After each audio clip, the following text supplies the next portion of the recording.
Hey guys, Lucky Sean here, and welcome to Bulba Tube. Today's topic is Baba Shark. the Venonat Butterfree theory. To start, we will cover the history of the theory and then look at the facts, and finally come to a conclusion to put an end to this debate. Let's bug bite right into it. First, we will start with the origins of the theory. It's rather hard to determine exactly who came up with it first, since it was well spread around the playground back in the day when Pokémon first came out. This, of course, was a time where things like Pokememes, Facebook fan pages, and things like Bulbapedia weren't really around. I think it's pretty fair to say that if you put Venonat and Butterfree side by side, the similarities are striking. Now, this isn't a theory, it's just one person's observation. Many people have discovered it on their own. I mean, look at the damn thing. I showed a few friends who never played Pokemon before. Sadly, we'll never be more than friends since they don't know the wonderful world that is Pokemon. But anyway, I showed them 5 Pokemon and asked them to match what they thought would be the next step in evolution. I didn't tell them the names to rule out the simple correlation of the V in both Venonat and Venomoth, and 80% of them looked at the similarities of Venonat and Butterfree and decided that they must go together. The other 20% based the connection between Venonat and Venomoth on color alone. What does the theory state? Basically, it insists that Game Freak somehow mixed up the evolutionary lines during development, never noticed, and then when it was pointed out by fans, they decided to keep it the way it was, as if they meant to do it all the way along. This theory could make sense. Mistakes do happen. I mean, look at Missing Note. But keep in mind that the creator of Pokemon was a bug collector himself. If there was one mistake he'd catch during development, this would be it. If we're going off correlation alone, then let's look at some other evidence of theories based strictly on correlation.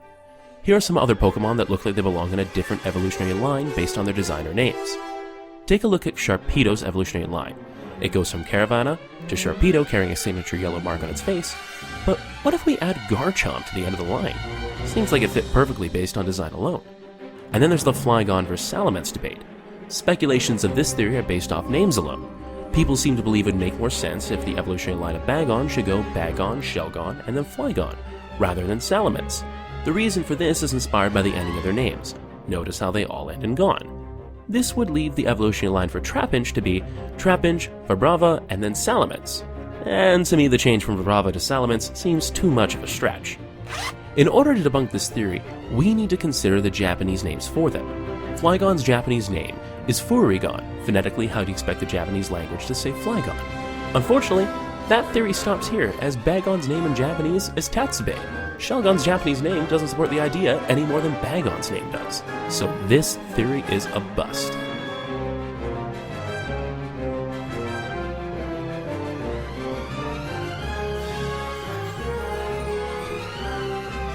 Getting back to the Venonat and Butterfree issue, it's hard to say for sure if it was a mistake or not. Looking at design alone, I'd say Venonat and Butterfree are much closer than Venonat and Venomoth. But let's look closer at the origins of Venonat and Caterpie. Venonat is most likely based off a gnat or a mite, whereas Caterpie is based off the real-life butterfly family Papilioglaucus.